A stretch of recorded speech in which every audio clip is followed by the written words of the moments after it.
UKLO 1 year masters. No IELTS required up to 5 years visa. High visa success rate. నమస్తే.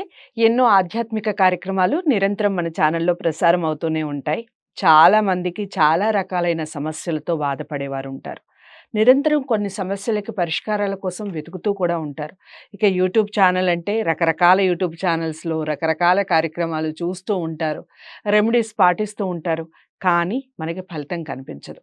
కారణం ఏమిటి అంటే ఎలాంటి ఆధ్యాత్మికమైనటువంటి వ్యక్తులు కానివ్వండి, మనకి నిత్యం పూజలతో, నిత్యం భగవంతుని యొక్క ధ్యానంలో ఉండేవాళ్ళు కొన్ని రెమెడీస్ చెప్తే దానికి సత్ఫలితాలనేవి మనం పొందగలుగుతాం.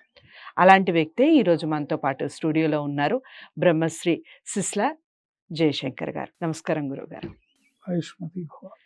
గురువుగారు, మరొక విషయం ఏమిటి అంటే చాలా మందిలో ఈ మధ్య కాలంలో మనం చూస్తున్నాము, అంటే టెక్నాలజీ పెరిగే కొద్దీ కొన్ని మార్పులు వస్తూ ఉన్నాయి. అందులో ప్రధానంగా వచ్చిన మార్పు ఏంటి అంటే చాలా లేట్ మ్యారేజెస్ కావటం. ఫస్ట్ ఇంతకుముందు 18 ఏళ్ళు 20 ఏళ్ళకి పెళ్ళిళ్ళు అయిపోయాయి. అబ్బాయిలకి 24 ఏళ్ళకి పెళ్ళి అయిపోయేది. ఇప్పుడు అబ్బాయిలు కాస్త 30లు దాటుతున్నాయి, అమ్మాయిలు కాస్త 25, వాళ్ళు కూడా 30ల దాకా వెళ్ళిపోతున్నారు. దానివల్ల రకరకాల సమస్యలు. ఫస్ట్ మ్యారేజ్ లేట్ అవ్వటం, తర్వాత పెళ్ళైన తర్వాత కూడా సరిగ్గా కలిసి లేకపోవడం, తర్వాత వాళ్ళకు ఉండేటువంటి జీన్స్ ప్రాబ్లమ్స్ కానివ్వండి, పిల్లలు కలగకపోవటం, ఇలా దాంపత్య సుఖం లేకపోవడం, డైవర్స్ అవ్వడం, చాలా ఇష్యూస్ అనేవి ఈ మధ్య కాలంలో అసలు ఎక్కువగా వింటున్నాం. 10 పెళ్ళిళ్ళు జరిగితే అందులో 5-6 ఫెయిల్ ఎక్కువగా వినపడుతూ ఉన్నాయి. కారణం ఏంటంటారు? సక్రమంగా మళ్ళీ మనం కాస్త పాతకాలానికి వెళ్ళిపోయి అలాంటి జీవన విధానం అందరిలో ఉండాలి అంటే ఏదైనా మంత్రం కానివ్వండి. మీరు చెప్పిన సమస్యలన్నీ కూడా ఇవాళ మనం మాట్లాడుకునే సమయానికి అవి పాత సమస్యలు. అవును. ఇప్పుడు లేటెస్ట్ సమస్య ఏంటంటే అసలు పెళ్లి వద్దంటున్నారు. అయ్యో రామా, ఇది ఎక్కడ గోల. పెళ్లి అవసరమా అని అడుగుతున్నారు. నేను చూశాను, అలాంటి ఆడపిల్లల్ని చూశాను, అలాంటి మగపిల్లల్ని చూశాను. పెళ్లి చేసుకొని సుఖపడిన వాడెవడు అని అడుగుతున్నాడు మగపిల్లాడు. పెళ్లి చేసుకొని ఏం సాధించాలి, నేను ఉద్యోగం చేసి సంపాదించి మళ్ళీ వెళ్ళి వాళ్ళ ఇంట్లో వంట చేసి వాడికి పెట్టాలా అని అడుగుతుంది అమ్మాయి. అసలు దానికి బెస్ట్ ఎగ్జాంపుల్స్ వాళ్ళ పేరెంట్స్ అవుతారు కదా. పెళ్లి కాకపోతే వాళ్ళు ఎక్కడి నుంచి వస్తారు? ముందు ఆ క్వశ్చన్ వేసే వాళ్ళకి ముందు అది రాదు థాట్. ఏమవుతుందంటే కాలమాన పరిస్థితులను బట్టి, గ్రహస్థితిని బట్టి వాళ్ళకి ఆలోచనలు వస్తున్నాయి. ముఖ్యంగా ఏంటంటే మన సనాతన ధర్మ సూచించిన దాన్ని అనుసరించి మన ధర్మాన్ని, మన ధర్మంలో ఏమేం చెప్పారో అలా చేయకుండా, అంటే పురుషుడు సంపాదించాలి, స్త్రీ ఇంట్లో ఉండి కుటుంబ బాధ్యతలు నిర్వహించాలి. నెమ్మదిగా కాలాంతరంలో ఏమైంది, ఇద్దరు సంపాదిస్తే గాని గడవని రోజులు. ఆడపిల్ల కూడా తన కాళ్ళ మీద తను నిలబడాలి, ఆడపిల్ల అబల కాదు సబల అనే ఆలోచనలతో బాగా మనం విద్యా బుద్ధులు బాగా నేర్పించి, ఎప్పుడైతే చదువుకుంది ఊరికే వృధాగా పోవడం ఎందుకు, ఉద్యోగం చేస్తారు. ఉద్యోగం చేసినప్పుడు ఏమవుతుంది, ఆర్థిక స్వతంత్రం వస్తుంది వాళ్ళకి. ఆర్థిక స్వతంత్రం వచ్చినప్పుడు ఏమవుతుంది, తన కాళ్ళ మీద తన ఒకళ్ళ కింద ఒకళ్ళతో పడాల్సిన మాట అవసరం కానీ, ఒకళ్ళతో ఇదివరకులాగా అత్తింటి ఆరళ్ళు, ఆడపడుచు సాధింపులు అవన్నీ పడ్డానికి ఎవరు సిద్ధంగా లేరు ఆడపిల్లలు. సో అవసరమా అనే రేంజ్ లో మాట్లాడుకుంటున్నారు. ఇదొక వైపు అయితే, ఇంకోవైపు ఏంటంటే జాతకరీత్యా ఎప్పుడైతే వివాహానికి యోగ్యమైన కాలం ఉంటుందో ఆ కాలాన్ని వదిలేసి, ఇప్పుడు కాదు నా ఎడ్యుకేషన్ పూర్తి అవ్వాలి, పోస్ట్ పోన్మెంట్ 1, పోస్ట్ పోన్మెంట్ 2 ఏంటంటే ఎడ్యుకేషన్ అయింది కానీ నేను సెటిల్ అవ్వాలి, లైఫ్లో మంచి జాబ్ రావాలి, నేను అబ్రాడ్ కోసం ట్రై చేస్తున్నా, యుఎస్ కోసం ట్రై చేస్తున్నా, రావాలి, వస్తే అప్పుడు ఆలోచిస్తా పెళ్ళి.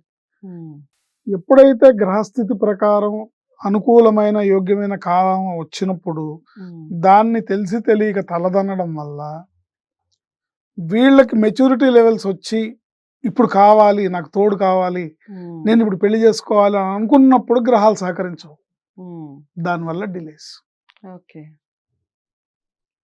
అందుకని అసలు ఒకసారి ఎడ్యుకేషన్ జరుగుతుండగానే ఒకసారి జాతకం చూపించుకుని తల్లిదండ్రులు వీళ్ళకి ఎప్పుడు వివాహానికి యోగ్యమైన కాలం ఉంది అనేది గ్రహించి ఆ టైంలో ప్రయత్నాలు చేసి ఆ టైంలో పిల్లలకి నచ్చ చెప్పాలి. ఇప్పుడు అవ్వలేదు అనుకో, మళ్ళీ 10 ఏళ్ళు ఇబ్బంది పడతావు. అవును.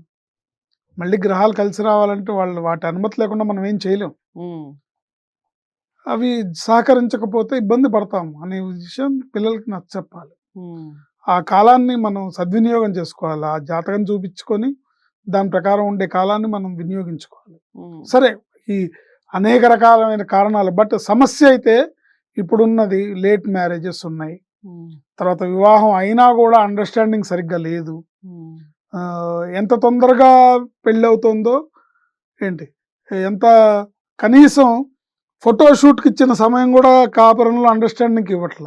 హ్మ్. ఫోటో షూట్‌కి ఇచ్చిన సమయం కూడా హ్మ్. వాళ్ళిద్దరూ ఒకళ్ళనొకళ్ళు అర్థం చేసుకోవడానికి ఆ సమయం ఇవ్వకుండా ఇతనితో సెట్ అవ్వదు, లేకపోతే ఈ అమ్మాయితో సెట్ అవ్వదని త్వరితగతిన ఒక నిర్ణయానికొచ్చి అవును. ఈజీగా విడిపోతున్నారు. హ్మ్. ఇది చాలా బాధాకరమైన అంశం. అవును. మన హైందవ సంస్కృతికి విరుద్ధమైన సంస్కృతి ఇది. అవును. మన సంస్కృతి ఇది కాదు. హ్మ్. సో, ఎవరైతే ఇలాంటి బాధలు పడుతున్నారో, ఒకవేళ జెన్యూన్‌గా బాధపడుతూ నాకు మా వారికి పొత్తు కుదరట్లేదు, కుదిరితే బావుండు, మా ఇద్దరి మధ్యలో అండర్‌స్టాండింగ్ ఉంటే బావుండు, ఆయన నన్ను ప్రేమగా చూసుకుంటే బావుండు, లేతే ఆ అమ్మాయి నాతో ప్రేమగా ఉంటే బావుండు అని హ్మ్. అనుకున్న వాళ్ళకి రెమెడీస్ పనిచేస్తాయి. రెమెడీస్ చెప్పొచ్చు మనం.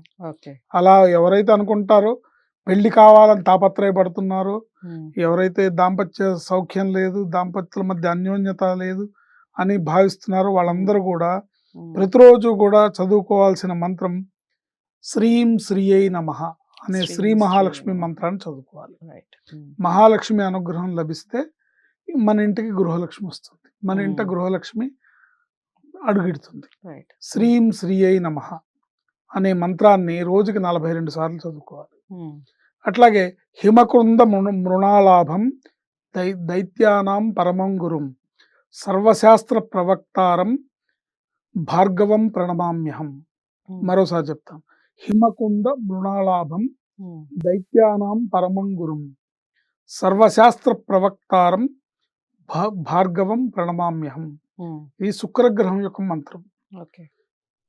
శ్రీ మహాలక్ష్మి మంత్రం ఒక 42 సార్లు, ఈ హ్మ్. మంత్రాన్ని ఒక 42 సార్లు ప్రతిరోజు జపించుకున్నట్లయితే త్వరితగతిన వీళ్ళ సమస్యలన్నీ సమస్య. పరిష్కారమై తొందరగా వివాహం అవుతుంది. హ్మ్. వివాహం కాని వాళ్ళకి వివాహం అవుతుంది. వివాహం అవి అయిన గొడవ. వాళ్ళ మధ్యలో దంపతుల మధ్యలో అన్యోన్యత కుదురుతుంది. హ్మ్.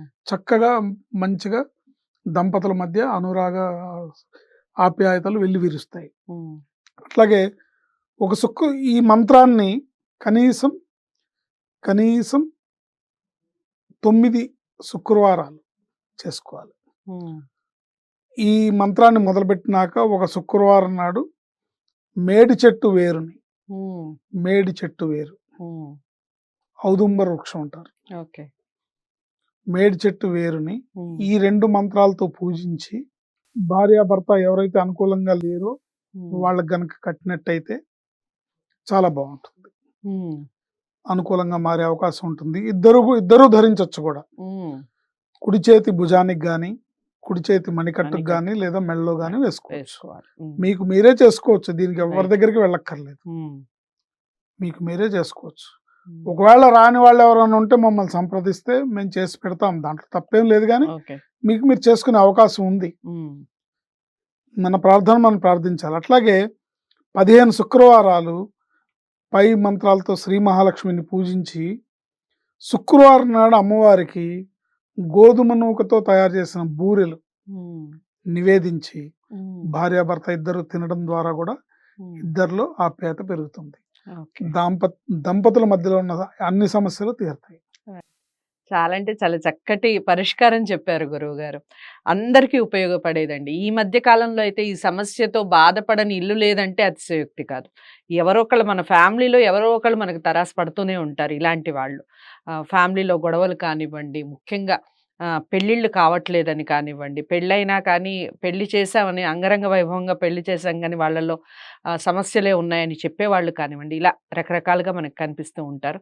గురువుగారు చెప్పినటువంటి మంత్రాల్ని అలాగే చెప్పినటువంటి రెమెడీని తూచా తప్పకుండా పాటించే ప్రయత్నం చేయండి. ప్రతి వీడియోలో చెప్తూనే ఉన్నాను. అది చేసే ముందు జాతకాల్ని ఒక్కసారి పరిశీలించుకోండి.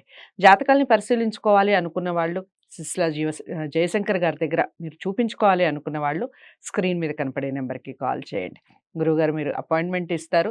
చక్కగా మీ జాతకం చూసి మీరు ఎలాంటి రెమెడీస్ చేసుకోవాలి అన్న విషయాన్ని చెప్పడం జరుగుతుంది. వీడియోని లైక్ చేసి షేర్ చేయండి. ఛానల్‌ని సబ్స్క్రైబ్ చేసుకోండి. మరో సమస్యతో మళ్ళీ మీ ముందుకు వస్తాను. నమస్తే.